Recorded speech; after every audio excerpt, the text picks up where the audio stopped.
The National Security Minister says the nation's crime-fighting strategy might need work, but there's no need to go back to the drawing board.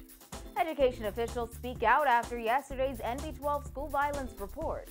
Plus, concerns raised about possible corruption in the immigration department. We've got those stories and more coming up tonight. I'm Dana Smith, and NB12 starts right now.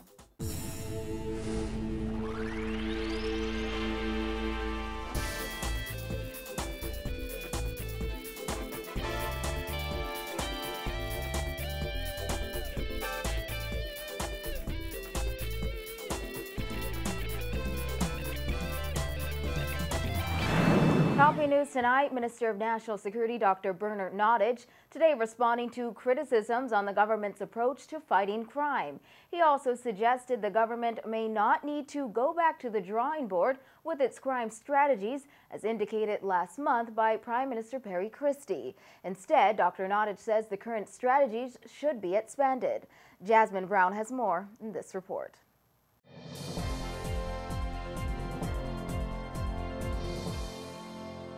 Today, the minister offered his own opinion on crime, insisting that it does not have to be revamped, but instead expanded upon. Going back to the drawing board, I think that what we need to do is to expand our programs, listen to what people are saying, because there's a lot of impact to be obtained with suggestions from the public. His comments somewhat contradict Prime Minister Perry Christie, who said in August that the government has a lot of work to do to reduce crime in the country, and said his administration will go back to the drawing board with its plan to fight crime. The Prime Minister's comments came following the murders of 5 people, including his press secretary, Latori Mackey, during a weekend of bloodshed that month. Nottage was also asked what new strategies, if any, have been developed to date, and whether he believed the government needs to rework its crime strategies. He responded by saying there is always room for improvement, but so far he believes the government is doing a good job in doling out resources. In a situation like this, we are always open to new suggestions, and I meet with a whole lot of people who have new suggestions, but I think fundamentally the strategy of investing in more police officers, we have over 100 police officers in training now, and when they come out of training, we'll get a new batch. We're about to, as you know, the Defense Force has been assisting us, assisting the police indirectly, and we found that to have been very effective. Commissioner of Police Ellison Greenslade was asked the same question last Thursday. While careful not to respond directly to the Prime Minister, Greenslade defended his policing plan for 2014. Greenslade said priorities under the plan are preventing and detecting crime, reducing the fear of crime, restoring and maintaining public trust and confidence, the safety of the public, working with young people, protecting the tourism industry, and the efficient management of resources. Nottage says the key is prevention. If you look at what we are doing here and you look at what's happening all over the world, everybody is trying the same types of strategies. My emphasis is really on prevention, trying to prevent these crimes from happening in the first place. You know, we've done a good job with detection of crimes by the police force, but I always tell them that once we are detecting something, the crime has already been committed. What we're trying to do is to prevent it. Like Greenslade, Nottage said all categories of serious crime, with the exception of murder and attempted murders, are down. He added that while everyone wants an instant fix, it's a problem that will take a considerable amount of time to address. People are continuing to criticize those programs, but those programs are having a significant impact. This is not a matter that we're going to be able to overcome within a year or even 2 years. It's a steady investment of resources in the fight against crime, and we're doing that. Reporting for NB12, I'm Jasmine Brown. Education officials are speaking out tonight against claims by the Bahamas Union of Teachers that a student wearing an ankle bracelet recently attacked a teacher, despite the Progressive Liberal Party's campaign pledge to fight school violence through school policing. Education Minister Jerome Fitzgerald insisted public schools cannot deny access to teenage students who are ordered to wear the electronic monitoring devices if they commit an offense off campus. He also got into a heated exchange with a reporter, which resulted in the abrupt end of today's news conference. Vonnie Toot reports. Education officials were in defense mode today following an NB12 special report which highlighted school violence in the public education system. No, it's not on me because I came to the ministry. No, I went to the head of the ministry. That's okay. not on me. Okay, you finish and then I'll respond. I went to the head of the ministry and the man who is responsible to run the ministry of the Department of Education. Shanique, I'm going to read all the correspondence between you and I. I can read it too. Okay. So I have it right here. Well, Shanique, I didn't come here to row with you, right? A very tense news conference at the Ministry of Education as Fitzgerald and 6 public education officials blasted an NB12 news report on school violence. Officials took issue with this video showing students fighting, an incident they claim happened 3 years ago and was addressed immediately. Last night when I heard that, I couldn't sleep well. I couldn't wait for Wednesday morning to come to deal with that situation. I was very disturbed when I heard about the report this morning, and I have been very annoyed with the media and journalists who tend to always focus on the negative when it comes to our government schools. But that's not the only video being widely circulated online. A video showing female students from 2 public schools going at it and using profane language was shown to education officials during today's press conference. This is a new video just sent to me today. Where's the police here?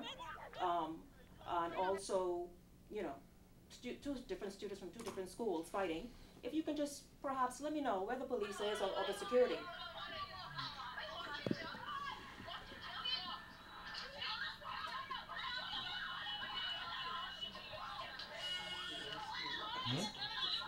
Is that after school or during school?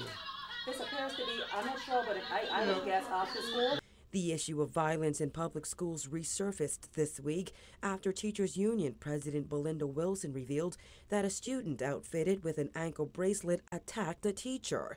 Fitzgerald did not address that specific case, but insisted public schools cannot turn away students being electronically monitored.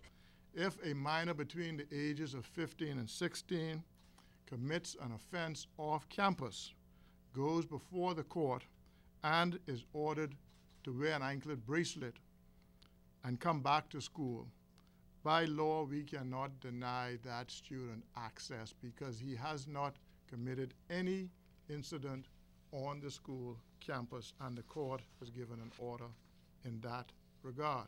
Fitzgerald also dismissed as false and untrue Wilson's claim of a stabbing incident at C.R. Walker last week, insisting there was a minor incident in the hallway and the student involved was enrolled in Program Shore.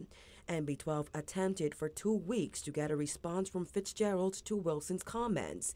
The education minister acknowledged today he was contacted and even read the text messages exchanged during today's news conference. September 11th. Good morning, Jerome. This is Shanique Miller, NBT12. I am doing an investigative story on various videos posted, or I assume, that were posted on social media by students of various activities in the classroom campuses.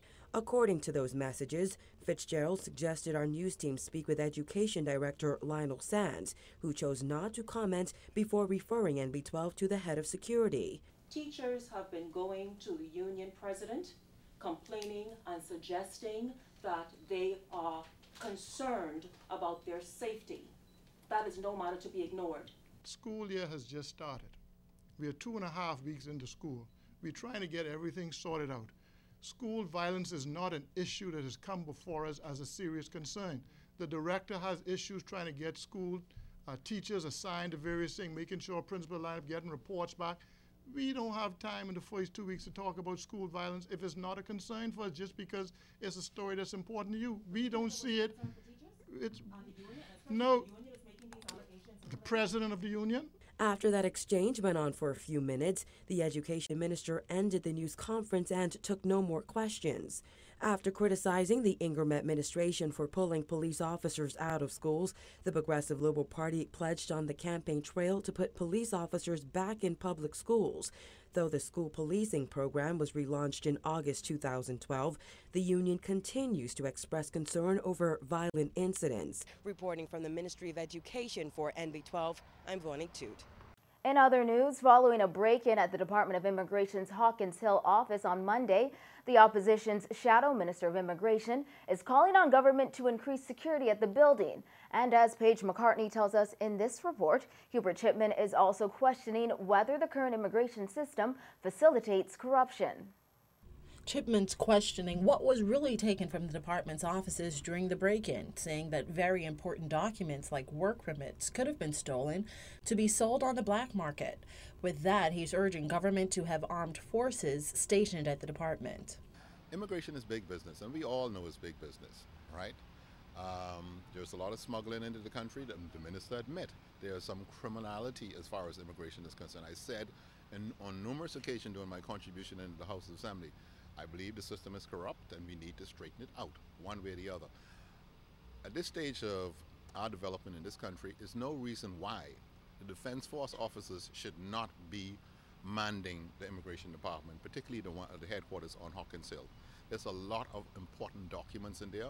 There are work permits, all kinds of things that could go missing inside that department. Chipman again raised questions about criminal investigations into the issuance of Haitian visas, as well as claims that there's been an influx in travel visas out of Haiti. Chipman questioned whether the Department of Immigration is properly monitoring Haitian visitors and if they're overstaying. I've heard numbers as much as 3,000 visas being issued. What do you make of that? All right. I am told also that, in a given month, you're more likely to process about 20, 30, 40 of them. I think in the month of February alone, I'm told that it was probably 300-400 that was processed in February. NB12 contacted Director of Immigration William Pratt, who said in many cases there are visitors who overstay. However, he said authorities are very selective about who they issue visas to in Haiti, and those granted visas typically already have a U.S. or Canadian visa. Pratt added that from time to time, officials will grant compassionate visas for those who want to travel to the Bahamas for funerals, but the immigration director stressed that officers at the country's borders execute due diligence when admitting visitors into the country and have the right to turn away anyone suspicious. Chipman said the Minister of Immigration needs to be forthcoming with information about how many visas have been issued, to whom, and for how long. I can confirm that these things were sold for as much as $1,000 a piece. Now, the minister made no comments, and he continued to make no comments on this issue. We take this as a very, very serious breach as far as our immigration policies are concerned, and something that the Commissioner of Police said yesterday, that the investigation is ongoing. They are putting things in place so this does not happen again. So when are we going to conclude on the visa matter? It goes on and on and on. In the meantime, Chipman is commending the government's new immigration policies announced last week. With immediate effect, work applications for people who do not have legal status in the Bahamas will no longer be accepted. Cabinet is also considering a permanent ban on people who migrate to the Bahamas illegally and were deported, so they will never be able to qualify for permanent status in the Bahamas. But Chipman said none of these policies will matter unless they are enforced. He said that needs to be the focus of the Department of Immigration. For NB12, I'm Paige McCartney. In the wake of widespread fallout after his threat to name names, and Parliamentary Secretary Renward Wells is fired as a result of that letter of intent controversy. Fort Charlotte MP Dr. Andre Rollins today releasing a statement to elaborate on his interview with NB12 that has caused quite an uproar. Rollins said he wants to make it absolutely clear he did not impute corrupt motives to anyone, and he never suggested he had information to that effect. Rollins added he in no way supports or condones corruption in government and certainly regrets such an impression was created. He said, quote, In giving my terse response, I was referring to the principles of ministerial and collective responsibility as defined by the Westminster system of government, and in that regard, I sought to convey that any shortcomings or failings with respect to the LOI matter cannot be leveled solely at the feet of a junior member of government. To do so would be to make that individual a scapegoat, which would demonstrate a clear lack of respect for that individual and the system of government we are supposed to be guided by. The implications for the minister and cabinet, therefore, are what I was alluding to when I said there is more than meets the eye with respect to this matter. Rawlins added, having the LOI matter linger for as long as it has without a conclusive statement from the Prime Minister only serves to feed the perception that the government lacks transparency and accountability.